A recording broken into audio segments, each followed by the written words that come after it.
गौतम जी, बहुत बहुत स्वागत है आपका। धन्यवाद हमें समय देने के लिए।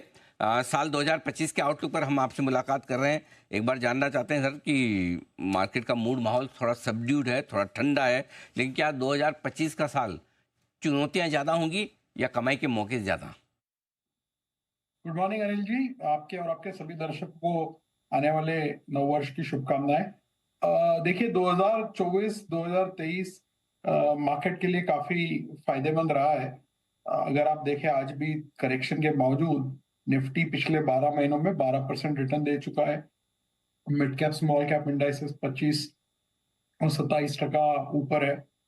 इनफैक्ट अगर आप 3 साल का सीएजीआर देखते हैं तब भी निफ्टी का सीएजीआर 12% है और मिड एंड स्मॉल कैप्स ने लगभग 25 और 23% के करीबन करीबन 3 ईयर के बेसिस पे कंपाउंडिंग रिटर्न्स दिए हैं। आने वाले साल में दो इंपॉर्टेंट चीजें हैं। एक, जो FY25 में अर्निंग्स मॉडरेट हो गए हैं। 4 साल के 21-22% अर्निंग सीएजीआर के बाद ये पहला साल है जहां पे अर्निंग्स थोड़ा सा स्लो डाउन आया है। अब देखना होगा FY26 का आउटलुक कैसा बनता है रिमेनिंग सेकेंड हाफ FY25 में। वहां से एक मार्केट को क्यों मिलेगा। दूसरा चीज, मैक्रो लेवल पे थोड़ी बहुत चीजें वोलेटाइल हुई है, चाहे वो जीडीपी ग्रोथ हो, चाहे इन्फ्लेशन हो, global geopolitics, wars, US election, इन सब के वजह से भी थोड़ा बहुत बाजार में एंग्जाइटी बढ़ा है। और तीसरा चीज ये है कि वैल्यूएशन जो ब्रॉडर मार्केट के है वो काफी महंगे हैं। राइट, निफ्टी आज भी 19-20 के रेंज में ट्रेड कर रहा है 1 year forward, but mid cap 30 P है, स्मॉल कैप 24 पी है। तो अगर बाजार यहाँ पे कंसोलिडेट होता है अगले 3 से 6 महीने के बीच, मान लीजिए आप मार्च 2025 में भी इसी लेवल्स पे होते हैं, तो एक थोड़ा सा टाइम करेक्शन हो चुका होगा, थोड़े से वैल्यूएशंस रीजनेबल हुए होंगे। और इस सब के लिए एक बहुत जरूरी चीज ये है कि अर्निंग्स डाउनग्रेड नहीं होने चाहिए FY26 के ज्यादा। तो फिर एक बार फिर से रिस्क रिवॉर्ड थोड़ा सा अट्रैक्टिव लगने लगेगा और अगले 2-3 साल के हिसाब से फिर अर्निंग्स का और वैल्यूएशन का इक्वेशन देख के low to mid teens kind of return का एक पॉसिबिलिटी बन सकता है। तो एक थोड़ा सा नैरोइंग होता हुआ मार्केट दिखता है, जो पिछले 2-3 साल में बहुत ब्रॉड था। अर्निंग्स भी ब्रॉड थी, तो अब अर्निंग्स नैरो हो रही है, वैल्यूएशन महंगे हैं, तो मार्केट शायद थोड़ा सा नैरो हो सकता है हमारे हिसाब से, हाँ, हमारे नजरिए से। ठीक बात है। तो थोड़ा बाजार में कमाई कम होने के आसार है, क्योंकि कंपनियों की कमाई थोड़ी कम होती दिख रही है 3 बढ़िया साल रहने के बाद। ये तो चुनौती कंपनियों की कमाई से रिलेटेड है। माइक्रो फैक्टर हो गया, मैक्रो फैक्टर। बड़ी चीजें ऐसी क्या है बाजार में जो 2025 में चुनौती वाली रह सकती है? अनिल जी, हमें देखना होगा कि बाजार सबसे बड़ा इवेंट बजट रहेगा जो साल की शुरुआत में आता है 1 फरवरी को। उसमें हमें ये देखना होगा कि गवर्नमेंट ने जो FY25 में थोड़ा सा कैपेक्स में एक मॉडरेशन आया था, एटलीस्ट फर्स्ट हाफ में तो मॉडरेशन था। कैपेक्स स्पेंडिंग 15 से 17% डाउन है। अभी आने वाले 3 या 4 महीने में गवर्नमेंट कितना रिकूप कर पाती है ये कैपेक्स स्पेंडिंग, ये देखना होगा। और उसके हिसाब से फिर FY26 का कैपेक्स का गवर्नमेंट का एलोकेशन कितना है, क्योंकि आप देख रहे हैं चाहे वो सेंट्रल गवर्नमेंट हो चाहे वो स्टेट गवर्नमेंट हो, हर एक गवर्नमेंट ने थोड़ा सा फ्रीबीज का क्वांटम बढ़ाया है, राइट, इलेक्शन के नजरिए से। अब वो फंडिंग कहाँ से होगा, कैपेक्स का एलोकेशन कम करके होगा या कोई और तरीके से होगा, वो हमें देखना होगा। बिकॉज काफी सालों से प्राइवेट कैपेक्स रिवाइवल की उम्मीद रही है, बट उतना पिकअप नहीं हुआ है। सेगमेंट वाइज कैपेक्स पिक हुआ है। अभी तक जो पिछले 4 साल से कैपेक्स जो हो रहा था, गवर्नमेंट ड्रिवन कैपेक्स था।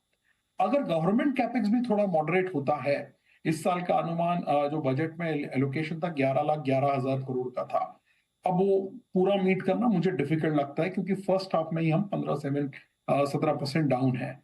तो फिर उसके नजरिए से FY26 का एलोकेशन क्या होगा। दूसरा चीज, ग्लोबली काफी कुछ अपील हो सकता है इंटरेस्ट रेट को लेके। मिस्टर ट्रम्प 20 जनवरी से यूएस के प्रेसिडेंट का इनॉग्रेशन होगा, तो उनकी क्या पॉलिसीज रहती है। फर्स्ट हाफ में ये 2-3 चीजें इंपॉर्टेंट रहेंगी, earnings, capex, global and geopolitics. उसके आगे प्रिडिक्ट करना बहुत डिफिकल्ट है, बिकॉज आप देखेंगे पिछले पुराने आप 3-4 सालों के प्रिडिक्शंस देखिए दिसंबर के महीने में लोगों ने क्या कहा था और एक्चुअल साल में क्या हुआ है, बहुत डिफरेंस होता है।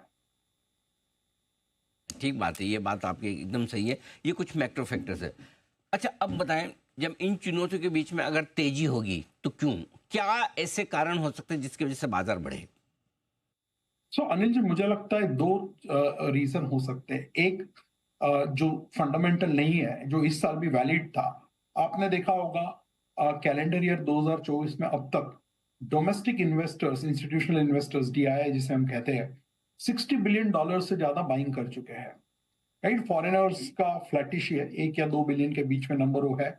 बट डोमेस्टिक इन्वेस्टर्स का $61 बिलियन के आसपास इनफ्लो हो चुका है। लास्ट ईयर $22 बिलियन था, उसके पिछले साल $32 बिलियन था। CY22 प्लस CY23 आप करते हैं तो $54 बिलियन होता है। उससे भी ज्यादा हमने ऑलरेडी CY24 में कर लिया है। हमें लगता है कि अगला साल भी फ्लोज के हिसाब से काफी अच्छा रहेगा। अगर फ्लोज अच्छे रहते हैं तो फिर आपके ब्रॉडर मार्केट्स में बहुत ज्यादा करेक्शन होना डिफिकल्ट है। आप देख रहे हैं, ये पहला ऐसा मौका आया है पिछले 15 सालों में, मैं डेटा देख रहा था कि जब भी निफ्टी 10% से ज्यादा करेक्ट हुआ है पास्ट में, वो सारे एपिसोड्स में मिड और स्मॉल कैप्स का करेक्शन 10 से कई ज्यादा रहा है। बहुत लाजमी बात है, क्योंकि मिड कैप स्मॉल कैप्स थोड़े ज्यादा वोलेटाइल होते हैं। राइट, ये पहला इंस्टेंस ऐसा रहा है जब सितंबर के हाई से नवंबर के लो तक, जब निफ्टी 10% से ज्यादा डाउन था, mid cap and small cap indices केवल 4 या 5% डाउन थे। इसका एक बहुत बड़ा रीजन ये रहा है कि फॉरेनर्स ने जो सेलिंग की है टॉप 100 स्टॉक्स यानी कि लार्ज कैप्स में की है, जबकि डोमेस्टिक बाइंग ज्यादातर, चाहे एआईएफ की हो, पीएमएस की हो, म्यूचुअल फंड की हो, वो सारी buying mid and small cap में ज्यादा केंद्रित रही है। इसलिए mid and small cap indices come correct हुए हैं। ये फिर से दोहरा सकते हैं CY25 में। दूसरा रीजन जो पिकअप होने के लिए एक जस्टिफिएबल रीजन हो सकता है, वो ये है कि शायद कंजम्पशन में पिकअप हो। पिछले 3 साल से कंजम्पशन डाउन है। राइट, मैं ये नहीं कर रहा हूं कि अगले साल पिकअप होगा, आपने सिर्फ एक पॉसिबिलिटी जानने की कोशिश की, तो मैं एक पॉसिबिलिटी दर्शा रहा हूं कि जो कंजम्पशन पिछले 3 साल से, स्पेशली लो टिकट कंजम्पशन, कंज्यूमर स्टेपल्स जिसे हम कहते हैं, जो डाउन है, वो हो सकता है कि थोड़ा पिकअप करें। बिकॉज बारिश अच्छी थी, काफी सारे स्टेट गवर्नमेंट्स ने फ्रीबीज बांटे हैं। At some point of time वो ट्रिकल डाउन होकर लोगों के हाथ में पैसा आएगा और वो खर्चा करने की उम्मीद हम रख सकते हैं। ये दूसरा रीजन है। और तीसरा, मान लीजिए कि बाजारों में, चाहे डोमेस्टिक हो, ग्लोबल हो, अगला साल अगर इंटरेस्ट रेट कट्स जो एक्सपेक्टेशन है उससे ज्यादा होते हैं, तो फिर ये एक इक्विटी मार्केट्स के लिए पॉजिटिव चीज साबित हो सकती है। इसके अलावा बाकी CY25 में कोई बहुत बड़े इलेक्शंस नहीं है। आई थिंक टुवर्ड्स अक्टूबर में बिहार के इलेक्शंस है, but rest of the year is very clean without any election related distractions. ठीक बात है। तो ये है आपके लिए पूरा का पूरा आउटलुक। गौतम जी, बहुत बहुत धन्यवाद आपका, समय दिया, विस्तार से आपने 2025 के मार्केट के आउटलुक पर आपने हमसे बातचीत की।